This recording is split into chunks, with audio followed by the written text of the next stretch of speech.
Glasner and Matt Gay are going at it in the tunnel at half time. I'm walking past them and I thought, I like that.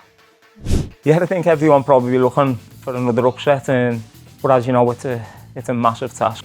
I used to come across Wayne a lot in Croxteth, robbing milk off doorsteps. When I'll be driving into training, I'd have to put the window down and say, put that back. Actually, it was the reason I wore the t-shirt, wanted to be always a blue.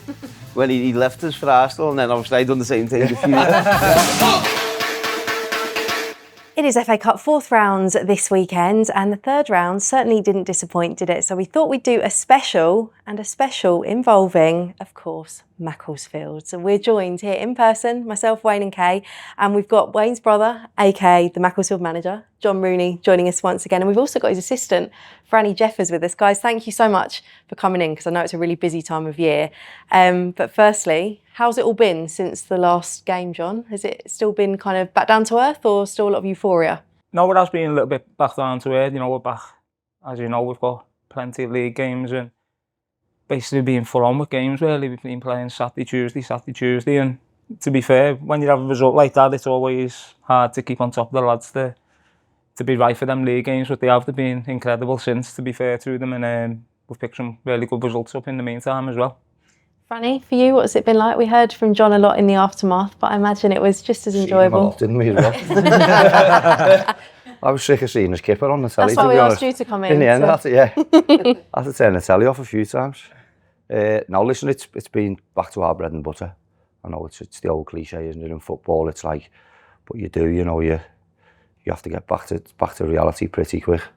Our lads certainly enjoyed the next couple of days. They were well entitled to, but then quickly back to the league, which is our bread and butter. You know, we have aspirations to get out of this league, so quickly our attentions we're back at that. All right, let's not have any more of the manager talk. Let's not do the serious stuff, because you're not just assistant to John. You're actually, you guys have known each other a long time, but you've known Wayne and John for a very long time as well. We grew up in the same area in Croxteth.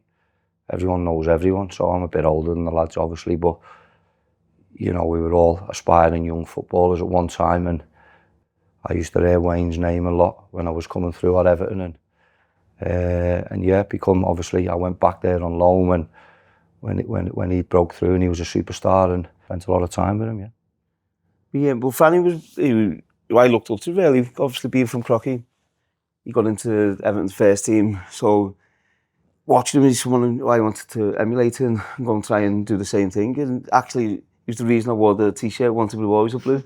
When he left us for Arsenal, and then obviously I'd done the same thing a few years. Yeah, I was going to say that. I said that to him. Yeah, when I went back on loan, I said that might come back to bite you on the backside. That. A few years later, but yeah, no, it's we obviously made our England debut together. Franny's got the best record in England's history, haven't you? One in 45. Yeah, one and a half. One and a half a game, so never seen again.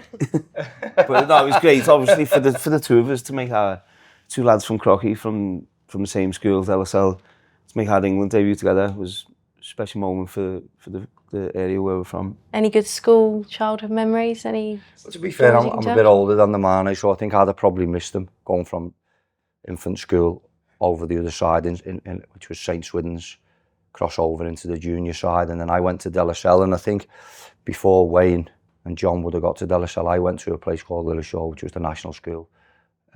So never really come across them in school. Used to come across Wayne a lot in Croxteth, robbing milk off doorsteps. When I'll be driving into training, I'd have to put the window down and say, put that back. True story? No, it was the orange juice.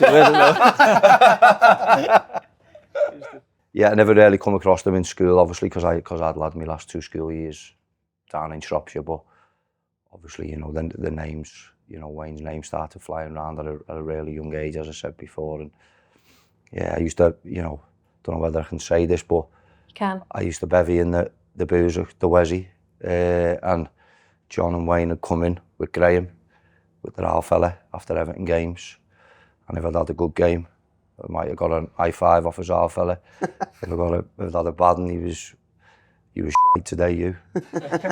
And John and Wayne would sometimes be sitting there with a Coke, and that was the way it was. That was how we grew up. What are your memories of that time? Yeah, no, everyone used to go in there, didn't they, the Western after the game. I remember we went in there after we played Man City, and Schmeichel was in goal for Man City. I think it was John Burns, the fellow, my godfather actually.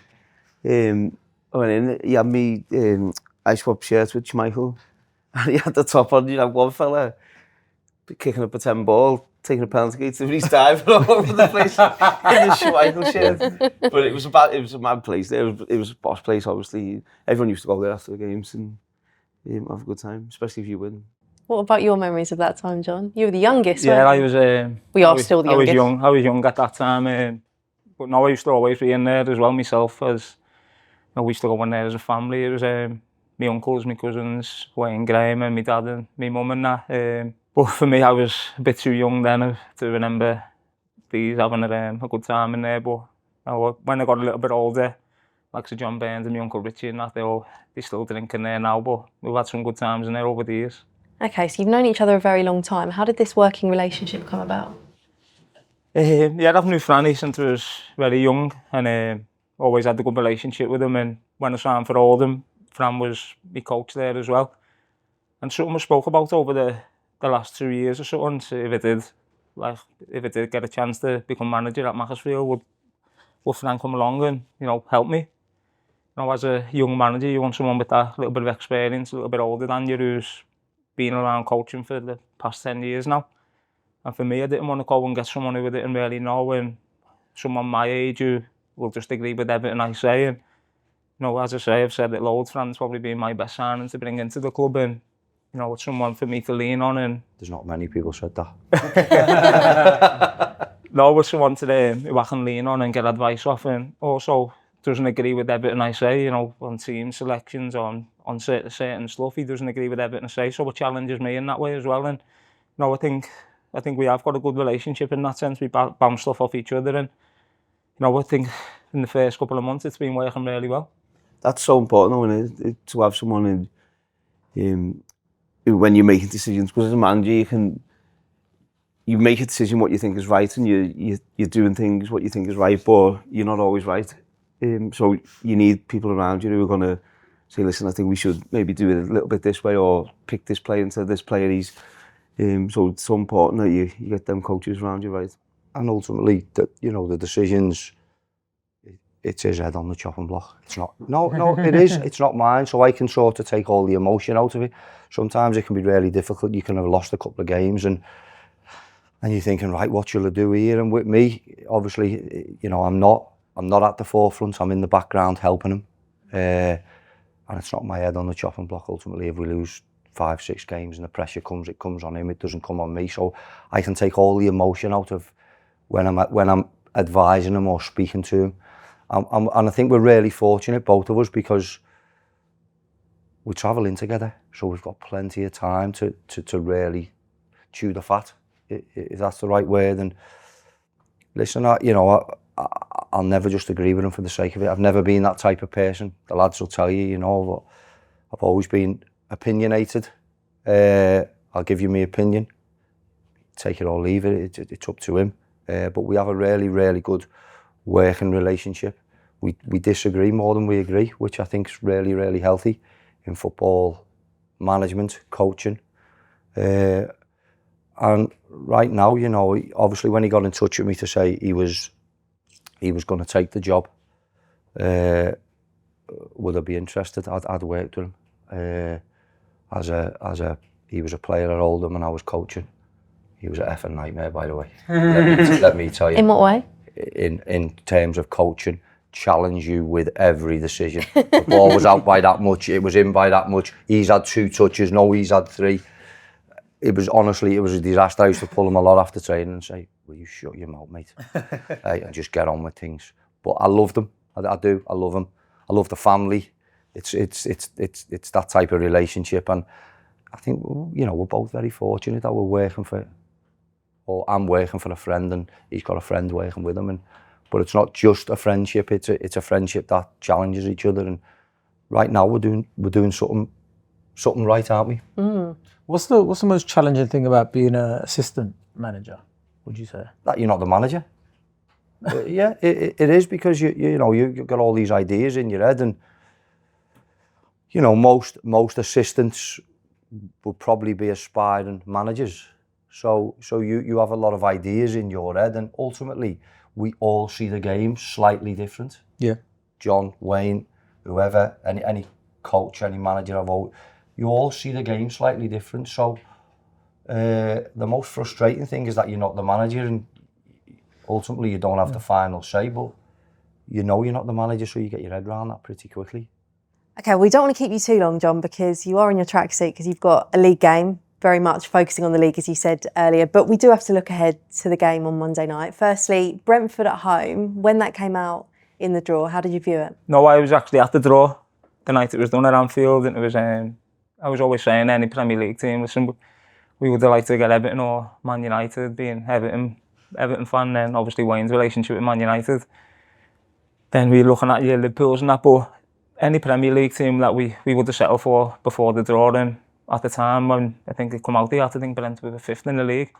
So they're a really, really good team. We've been watching bits and bobs of them, but I haven't went into too much detail yet because we've got league games coming up. So after tonight's game, we can start looking at that Brentford one, but it's the same as Palace. It's going to be a really tough task, and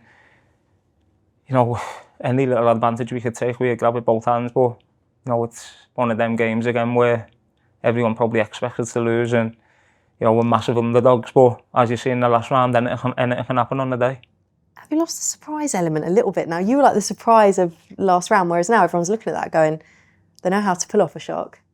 Yeah, I think everyone probably be looking for another upset, and so will we. We'll be looking as well, but as you know, it's a massive task, and if we can pull it off again, that'll be unbelievable, especially after what we've done in the last round.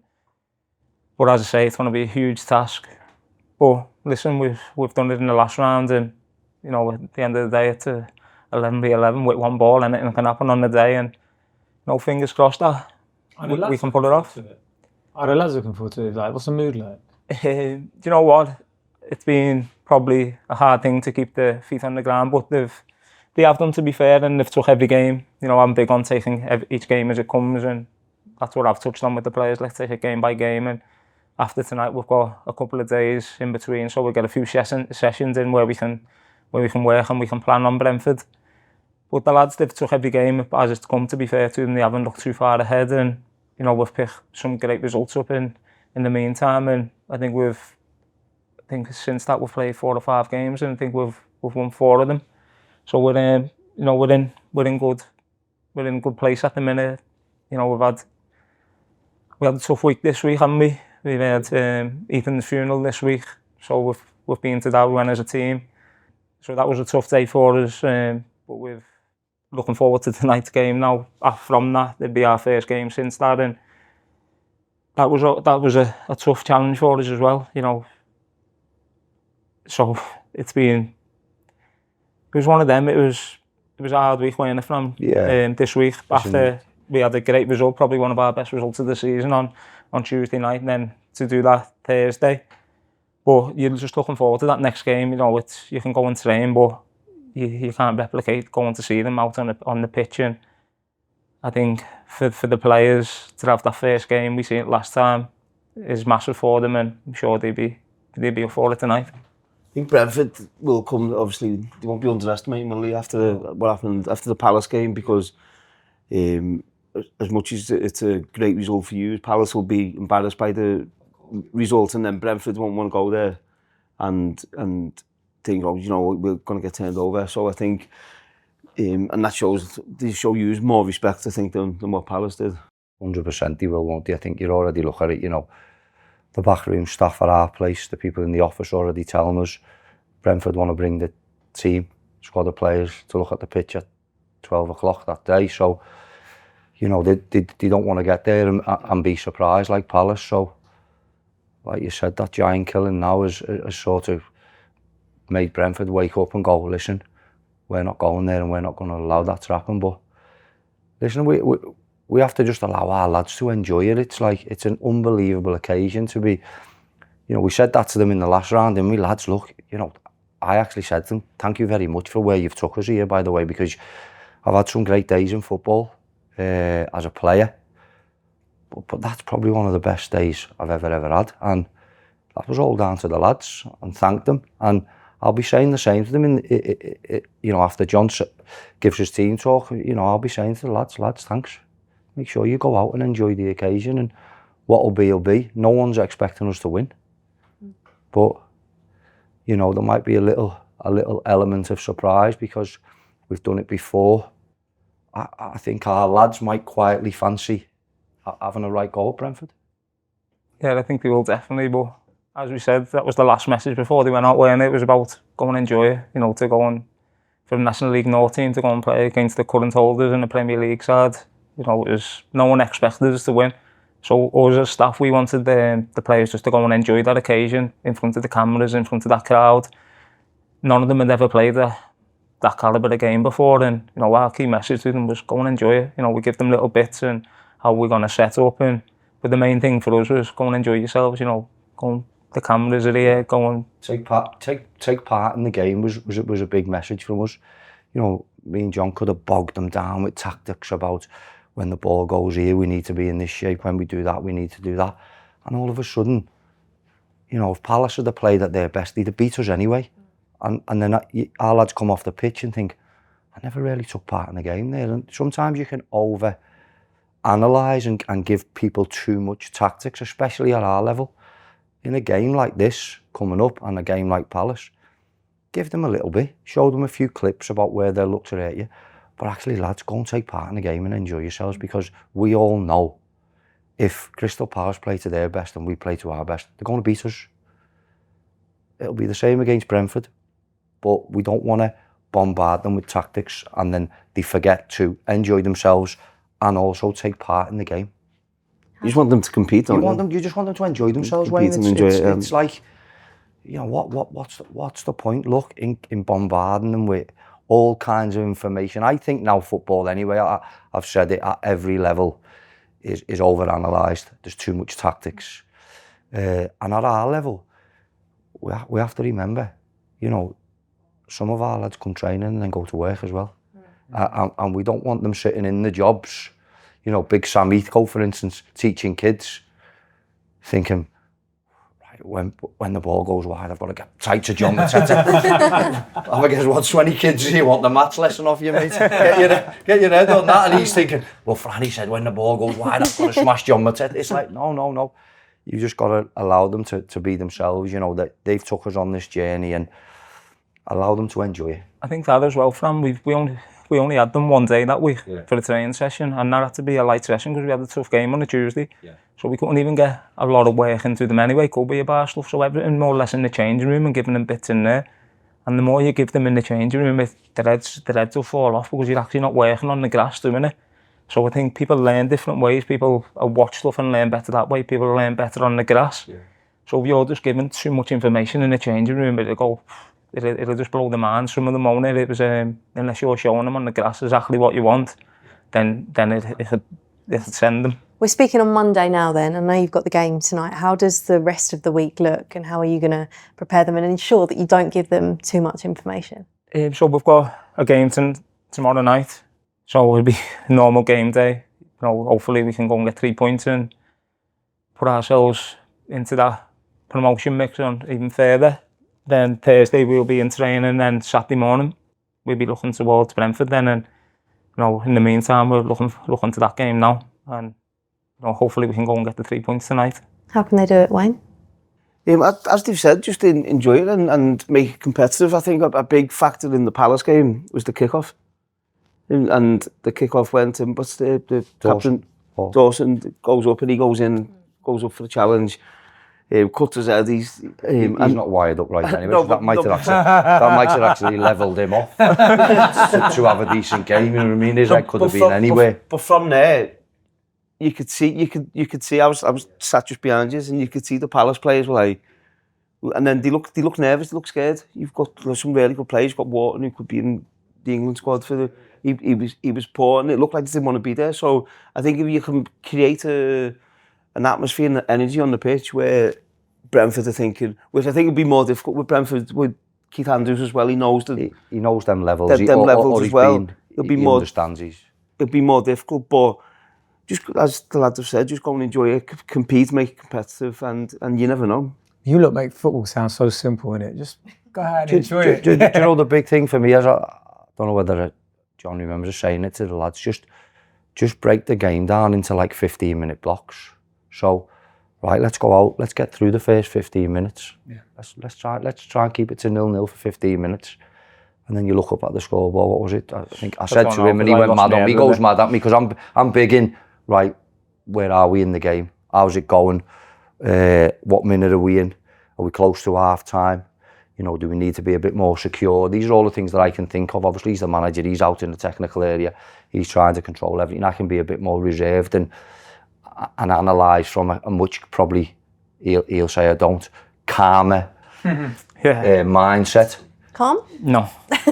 Worse than me. A lot worse than me. But break the game down into small segments. I think, right, let's start the game really well, which Wayne's just said. We did start the game really well with Dawson smashing into one of their lads, and it was like, wow, is it going to be this for 90 minutes? And then obviously I looked up and I said to him, 25 minutes gone. There's been nothing in the game. They haven't been near our goal, Crystal Palace. Brilliant. Let's keep it like that. And then I think, was it 42? We score. So we score at the right time. We get in at half time. Lads are excited. I will say it, I don't know whether I should be saying it. Glasner and Matt Gay are going at it in the tunnel at half time. And I'm walking past them and I thought, I like that. You know, there's an edge, they're not happy with something. Did you tell the players that? Yeah, I did. I said, look, you know, there's big disagreements there between the manager and the captain. Mark Gay's the captain, isn't he? So you know, you've clearly rattled the cage. More of the same second half, and it doesn't help because they're not in their comfort zone as well. So they're coming to your ground. They're probably not used to changing rooms being like that and everything else as well. And it's not going their way on the pitch. They don't like they've already said they didn't like the pitch as well, didn't they? I said before, I got asked before the game, said I've been to low league teams with United, and the hard games, and if you get complacent in them games, you get found out quick. I turned the heating off and all sorts. We drew with Exeter, I think, Yeovil, Crawley, we got beat. And that's purely, if you get complacent and you think, you know, this will be an easy day, you do get found out quick. At our ground, the sun goes behind the far stand, so they've got, where Dawson scores his head, I don't really remember it, it still looked very icy in that penalty box because the sun doesn't get to it. So when Dawes headers it, if you watch it, it skids off the surface really quicker than it would have at the other end. So these are things your lads know, but they have so this is the thing. So I think we spoke about it at the start. Wayne said, was there actually kids going onto the pitch? And there was. And the fella who's taking them onto the pitch, I grabbed him in the tunnel and I said to him, when you go back onto the pitch now and you're going to take 20 kids, make sure they go up that end where we've just scored, so that there's 25 kids running around, so it takes the gloss off. Right? No, I did. I said, make sure that there's 20, because we knew anything up that end, right? Anything that skids off the surface, it goes twice as quick as it does down that end. Yeah. So to try and take the shine off that end of the pitch, there was no sun getting to it. If you get 25 kids running up and down, just takes that gloss off it. So just little advantages like that. I grabs the fella and says, make sure the kids go and do the five-a-side in that goal mouth. Especially on that 3G, it's like ice, isn't it? Yeah, you don't know what you're getting. You know, there's times where I'm watching Mark Gay and their centre-backs. They think, right, it's going to skid through, so they're backing off, and all of a sudden the ball holds up. And our lads are used to it. Yeah. They're used to the bounce of, they get it every day or every couple of days in training. It's probably the hardest pitch I've ever been on where you actually know where the ball's going to land. On that note, we'll let you go, John, because you've still got you've got 2 games to prepare for, haven't you, really? Yeah, so, busy old week. But thank you for coming in. You're one of our very few returning guests, so as you said, can't get rid of him, can we? I can't get rid of him. I'll have to turn the telly off again if we beat Brentford. So a few days with the telly off. Best of luck with it. I hope it goes really well. We'll be watching. Will you be there this time? You probably won't, will you? No, I'm doing Benfica round on Tuesday, so That'd be boring that compared to that game. I need to fly out on Monday. Will you be able to watch it though? Yeah, I'll be watching it. Yeah. So no tears. Well, maybe there'll be more tears, but just from afar this time. Maybe. Well, thank you very much to John and to Franny. It's been brilliant hearing about their preparations for this weekend's FA Cup. So a reminder, Macclesfield play Brentford in the 4th round on Monday night. So the very best of luck to them and everyone connected with the club. We're actually going to ask Franny to hang around. We're going to record another episode with him because we get the feeling he's probably got a fair few good stories on Wayne and on his remarkable career. Thanks as always for listening and for watching, and we'll catch you next time. And a reminder, you can watch the Wayne Rooney Show on the BBC Sport YouTube or iPlayer, or you can listen on BBC Sounds.